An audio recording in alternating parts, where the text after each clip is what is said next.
Minha gente, esse evangelho aqui, ele traz várias chaves, né? Primeira coisa que a gente tem que entender, né? Muita gente, às vezes, lê passagens como essa e interpreta de uma forma errada, né? De que o rico não entra no reino do céu, que você não pode ser rico, você não pode ter bens, que isso não agrada a Deus, que isso, sabe? Nós temos que distinguir isso que Jesus está falando, ó. Havia um homem rico que se vestia de púrpura e linho finíssimo, né? E que todos os dias se banqueteava e se regalava. Ou seja, ele era muito rico, mas não é a riqueza que é o problema. O problema é que ele colocou a riqueza como a vida dele, como Deus da vida dele. Esse é o problema. Ele esqueceu da existência de Deus, que dependia de Deus, que precisava buscar Deus, e ele se todo dia só vivia de festa, de farra, desfrutando dinheiro, gastando, gastando, gastando, e não ajudava os pobres. Aquele que estava ali na porta dele não conseguia enxergar, comendo as migalhas que ele caía da mesa dele e ele não conseguia enxergar para poder ajudar. Imagina um homem desse que tinha tantos bens, quantas pessoas ele poderia ajudar se ele tivesse o coração aberto para isso, se ele consagrasse as finanças dele ao Senhor, o dinheiro, os bens, ao reino. Então Deus quer que sim que a gente prospere, mas que essa prosperidade seja para abençoar a vida de outras pessoas, para abençoar o evangelho. Porque Jesus, no ministério dele, teve pessoas que eram ricas, que abençoava ele, os discípulos, que patrocinavam, vamos dizer assim, que investiam na missão, no propósito dele. Então não tem nada de errado com a riqueza, com o dinheiro. Esse é o primeiro ponto. O que tem de errado é o coração das pessoas que muitas vezes se apegam a essas coisas. Deu para entender essa diferença? Então aqui nessa terra, Jesus está dando um exemplo que esse homem ele não fez o que era para ter sido feito. Ele só ficou com os olhos fitos no dinheiro e na riqueza. E por isso ele não conseguiu alcançar aquilo que era já dele, que é a salvação. Que ele não quis receber, ele ficou apegado a isso.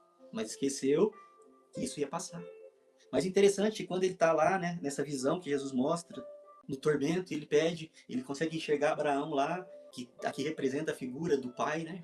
E ele, interessante que ele pede Abraão para que pudesse aliviar aquela dor que ele estava sentindo, né? Aquele tormento, e ele fala, filho, olha isso.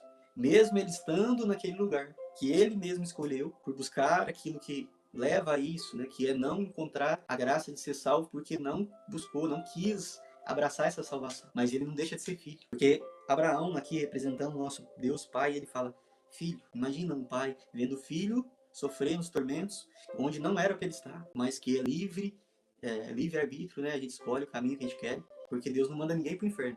Somos nós que escolhemos o caminho, tá? Deus, ele quer que a gente vá para o céu, para a eternidade. Mas é livre-arbítrio você escolher ir para o inferno. Porque com as suas atitudes, ações e a sua busca por aquele caminho, você pode ir por ele. É uma escolha nossa. Mas a gente não deixa de ser filho. Porque ele fala, filho, na vida você se regalou de bens, você desfrutou de tudo que você tinha direito e você esqueceu que o principal era buscar aquilo que é eterno. Agora Lázaro, que estava junto de Abraão nessa visão, ele tinha o coração humilde, ele tinha o coração com certeza voltado para Deus, naquela situação que ele vivia, ele sempre com certeza buscava, clamava a Deus, pedia misericórdia, e Deus o sustentava naquela situação que ele vivia de miséria, né? Que vem dizer a palavra que os cães chegavam a lamber as suas feridas, né? Depois ele se torna um santo, né? A gente conhece São Lázaro, né? Lázaro, na sua vida, passou, recebeu males, e agora aqui ele desfruta, ele é consolado, ele é cuidado, mostrando que nessa vida, às vezes a gente vai passar e vai precisar suportar algumas coisas, porque é passageiro, e depois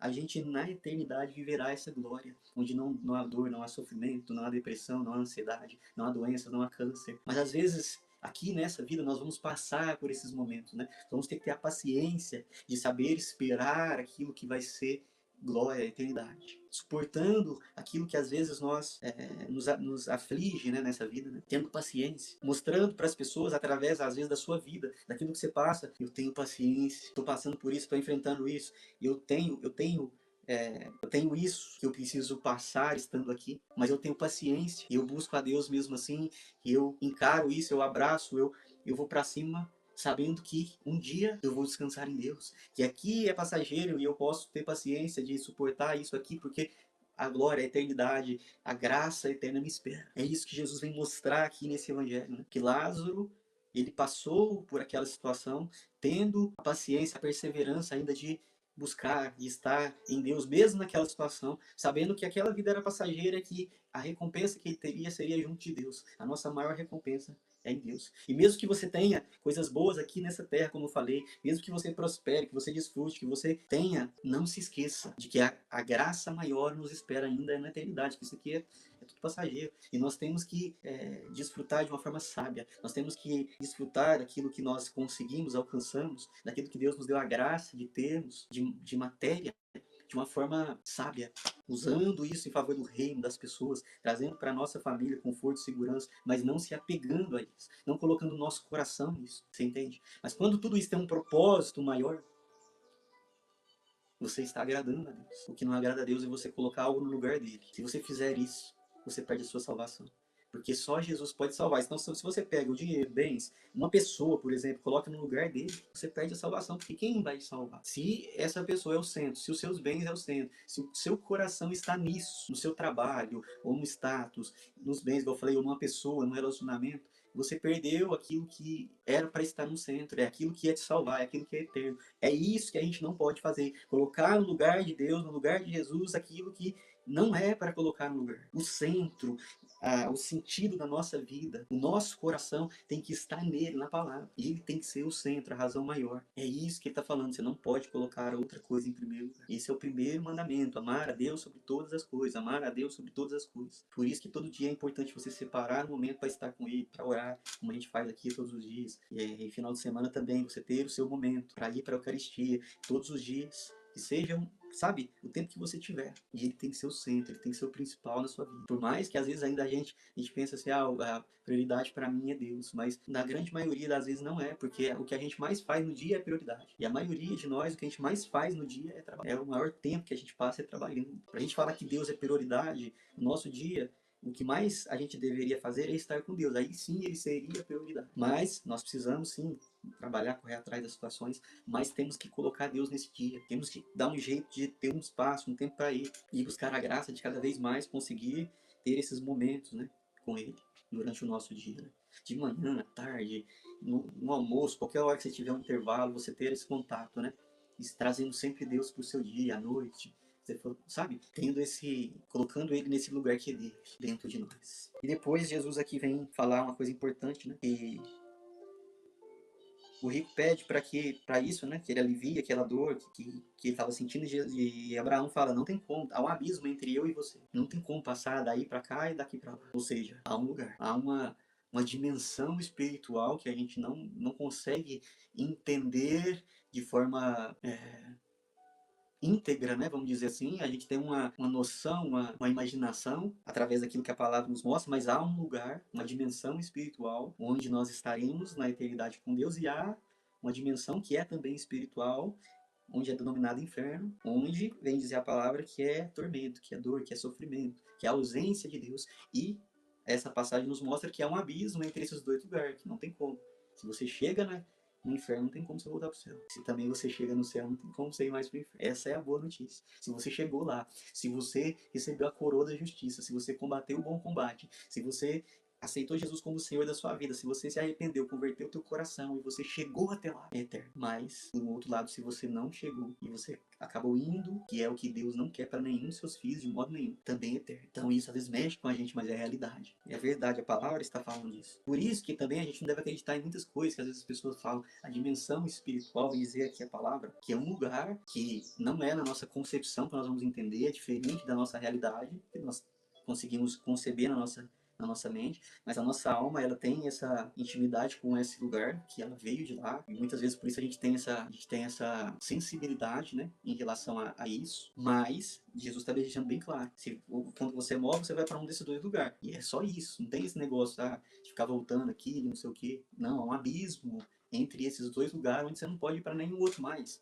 Tá bem claro isso aqui. Então, para quem tem dúvida do mundo espiritual, de como vai ser, tem várias passagens que, se você buscar, ela vai te trazer clareza, e ela não fica inventando muita coisa, não. Jesus sempre fala na palavra sobre o céu e sobre o inferno. Então são dois lugares, você vai para um ou para outro. É ponto final, tá aqui na palavra. E depois, no final, né, o rico ainda insiste. Não, então, ele até pensou nos outros naquele momento, né? Fala para eles: deixa que Lázaro, olha isso, deixa que Lázaro volte e avise eles, meus irmãos, para que eles não venham para esse lugar. Foi permitido Lázaro voltar para avisar os irmãos? A palavra está dizendo que não. O que Deus fala? Representado na figura de Abraão. Fala para eles ouvir os profetas, que era Moisés, que está vivo lá na terra.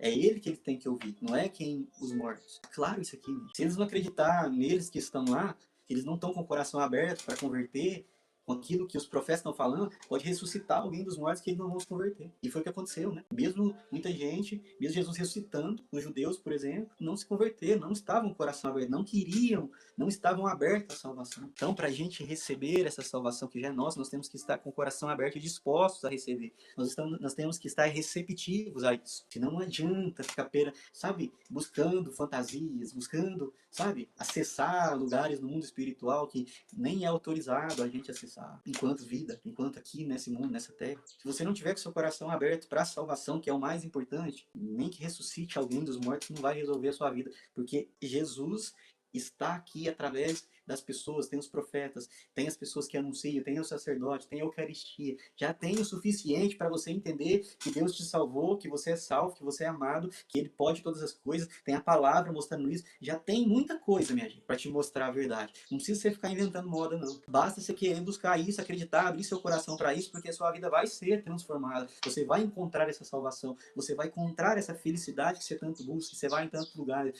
Não precisa dessa coiseira, não. É só você abrir o seu coração para aquilo que já é seu, para aquilo que já existe dentro daquilo que nós buscamos, né? Por exemplo, eu que sou católico, dentro da minha igreja já tem muita coisa que revela a salvação, revela Jesus. Já tem muita coisa, não preciso buscar em nenhum outro lugar. E eu encontrei essa salvação estando na minha igreja, na minha religião. A minha religião me ajudou a encontrar isso. Não é a religião que salva, é Jesus, que é o centro dessa religião, que tem que ser o centro. Então, o centro da minha religião, posso dizer, católica, é Jesus Eucarístico, é Jesus. A maior, o ápice da religião católica é a celebração da Santa Missa, onde é consagrado o corpo e o sangue de Cristo, onde nós lembramos da ressurreição e morte, da morte e ressurreição de Jesus. Então, ele é o centro. Pronto, não precisa ficar inventando.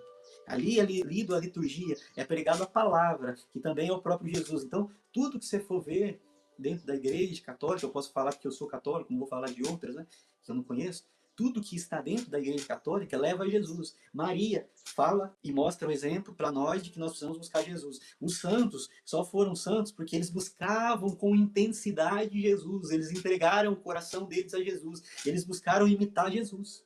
Então nós, católicos, nós só olhamos para esses santos e falamos, é possível um ser humano alcançar a salvação. É só isso, minha gente. Às vezes as pessoas que não conhecem interpretam errado, que a gente adora imagem, que não sei o que, não. A gente olha para essas pessoas que conseguiram chegar até ele, que conseguiram ser parecidas com ele, que apontam ele, e nós olhamos para ele e falamos, nossa, como essa pessoa é um ser humano que conseguiu buscar os ensinamentos de Jesus e transformar a vida dela. Então nós precisamos entender que os santos, eles são exemplos para nós. É isso. Não tem muita, sabe?